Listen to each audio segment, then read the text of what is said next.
everyone will feel like that, so I don't really tend to judge people too much. I just go off of what I know. And he was a hater, but it's fine.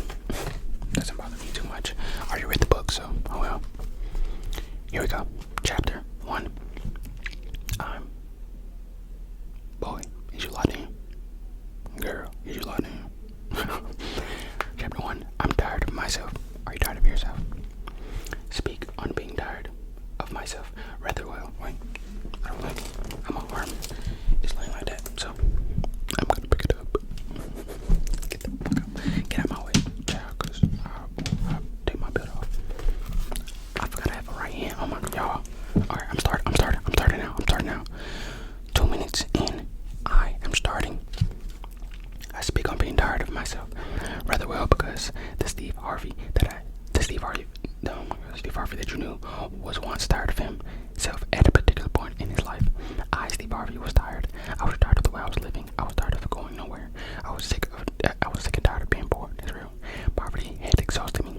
It was exhausting for me to consistently have to think up ways to provide and survive. It was difficult to see things that I wanted not to be able to afford them. I was completely worn out by poverty. I was sick of myself for not pursuing my God-given gift. I was tired of myself for not going after my dreams. At that point, I did not really know how to pursue mine. Next page. My dreams, but still, that is not an excuse because not knowing did not stop the sickening feeling I was having. I was tired of struggling, of doing without. I was tired of me. I was tired of everything. I was tired of feeling disappointment. I was tired of disappointing other people, including my mother and father. I was tired of, hold on, it's kind of annoying me. That's better. I was tired of not being able to see the potential in myself that others clearly saw. I was tired of living in a rut. I had gotten completely and fully tired of myself. I was exhausted from looking outside of myself for the answers.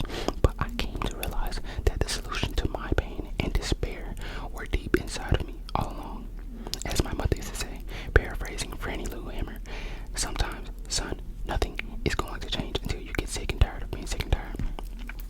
Let's take this journey together, because if you are tired of being sick and tired, know this, so was I. Are you tired of yourself? Are you tired of making the same promises to yourself that you are never motivated enough to see through? Are you tired of making excuses for not making change? Are you tired of measuring yourself against others and falling short? Are you sick of telling yourself, tomorrow I will do something different, but that tomorrow never comes? Well, being tired of yourself is a good place to be because it means that you are ready to make changes in your life and that will bring out great reward. I'm glad that you're finally here. When you are in this position, you are being tired of yourself.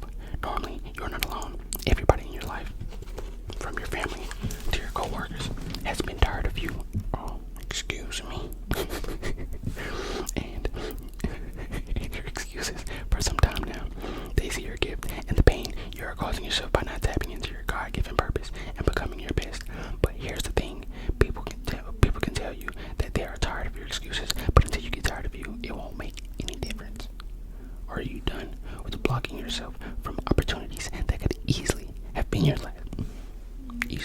last month, last year, or even decade ago? More often than not, our beliefs about ourselves are learned, internalized thoughts that evolved into behaviors that take over how we operate in our day-to-day lives. Somewhere along the way, we grow accustomed to our self-perceptions and we allow them to become oppositions to our gifts and opportunities. We become our own opposition when we accept the following: procrastinating, lying to ourselves, comparing others to ourselves, and cut off. Next page. Remember, and having self-doubts. In short, anything that gets in the way of our becoming who we are created to be. You know you're created to be. That's good. So, what does it take for you to get to the breaking point? What will it take for you to be awaking out of your sleep? What will force you to realize my age? Oh, what will force you to realize finally that the life you are living is far below your God-given potential. This is your life, and you have to live it today. You cannot afford to waste another minute being unfulfilled, unsatisfied, and underutilized. Underutilized. Oh my God, I'm sorry. Right now, and I do not mean right now, is your moment to take advantage of your dreams, goals, and visions that you have held in your heart for far too long. Jordan Belfort, the author of the book Inspiration for the movie The Wolf of Wall Street, said the only thing standing between you and your goal is the bullshit story you keep telling yourself as to why you can't achieve it. This is why I read this book, because it do be saying real shit. But, you know, it's just a hater. But I want to take it a step further. Excuses are the lies you convince yourself are true to avoid proving, I was about to say providing, proving you are worthy of the gift you were given. Say this with me: no more excuses. No more excuses. Say it. Say it. No more excuses. When I was a student at Kent State University, my major was psychology, but I was really majoring in excuses. Oh my God, hold on.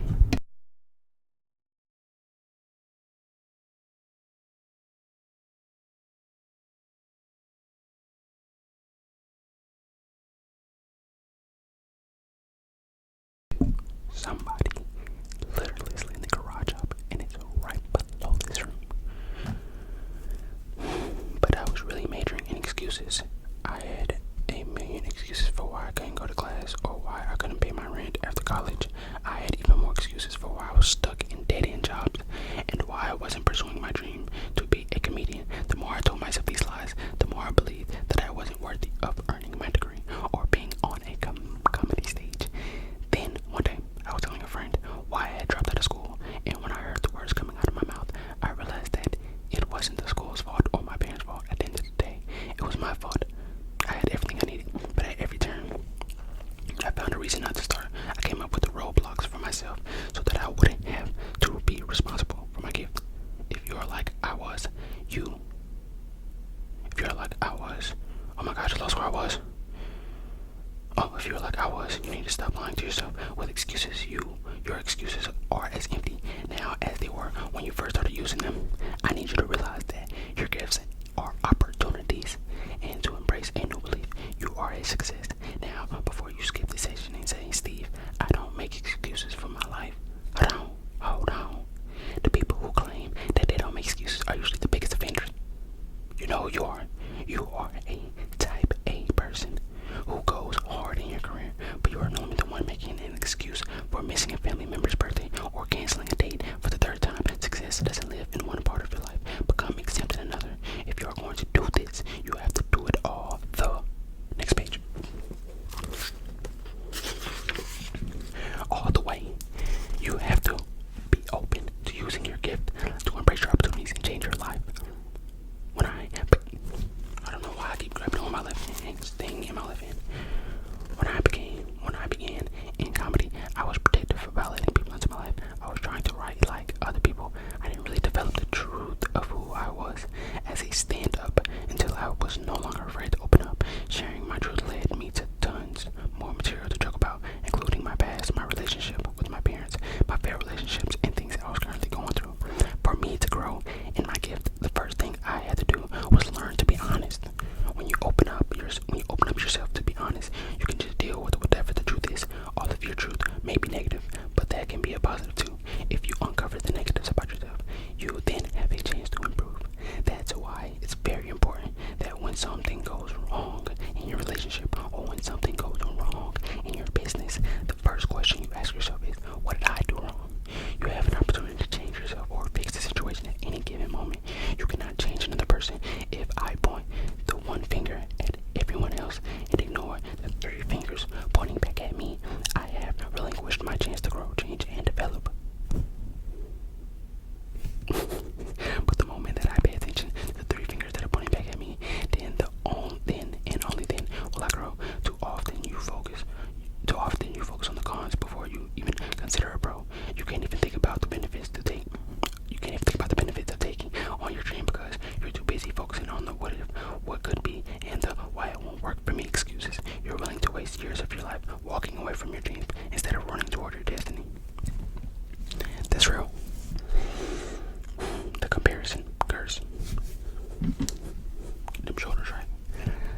Some of you are afraid to step in your gifts because you're too busy comparing yourself to someone else. God made you, and oh my God, I be fucking up. God made you, and the way you do what you do exclusively for you. The world doesn't have time to interact with your representative. It needs the real, authentic you to show up and shine your light. Don't get stuck thinking, well, there's 1,000,001 motivational speakers out there. There's nothing new that I can bring to the table. There might be 50 motivational speakers in city, but you are the only one who has your unique set of experiences. Hey, that's what I say. I'm about to go to the next page, so we can might as well just, chat with each other for a little second. That's what I be saying, like, it's a million ASMR artists out there, but I just be me, just be chilling, cause can't nobody be me, so, why not take a chance? And there's a million other artists out there, but as long as I just be me, I feel like nobody else can do that, so, I see great things, man. I see great things. It's so big.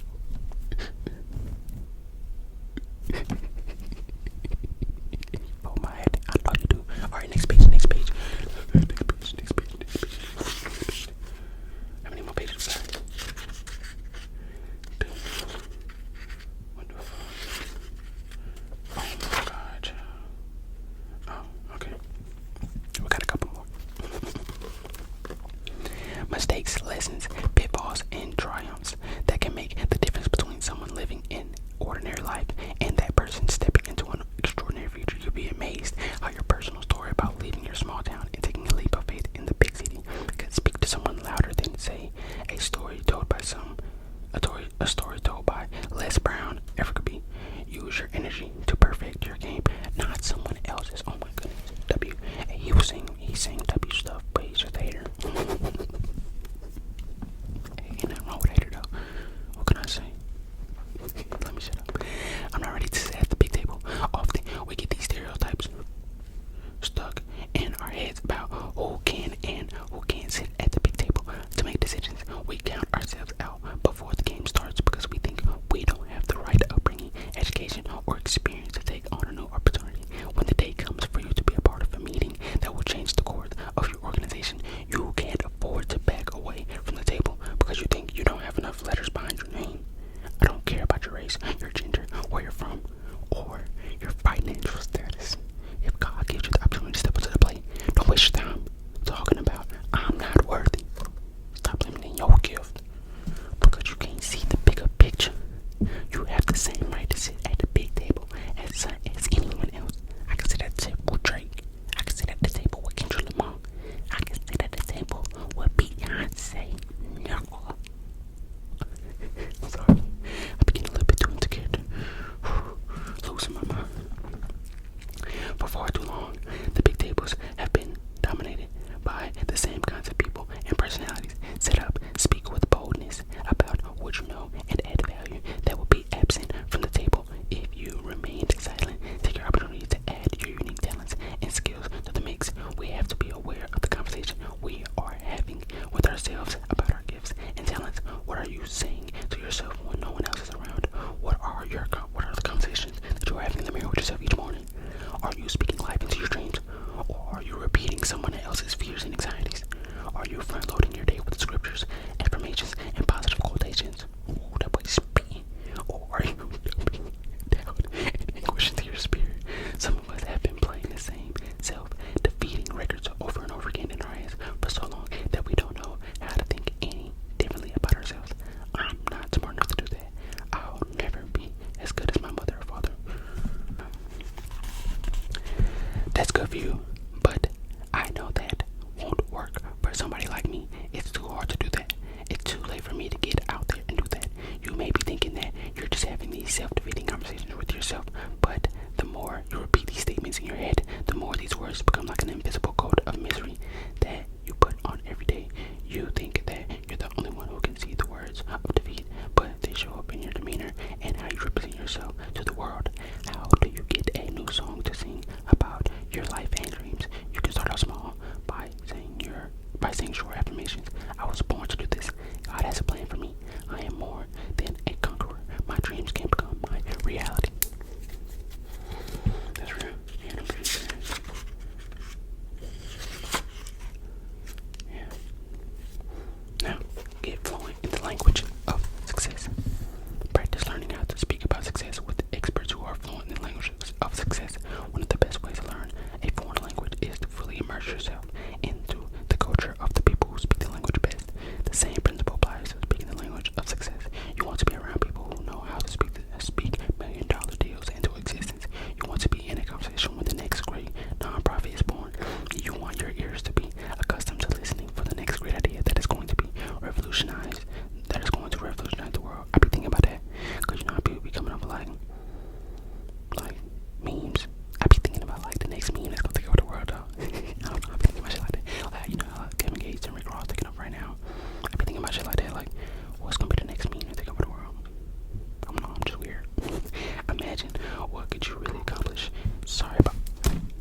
What that means,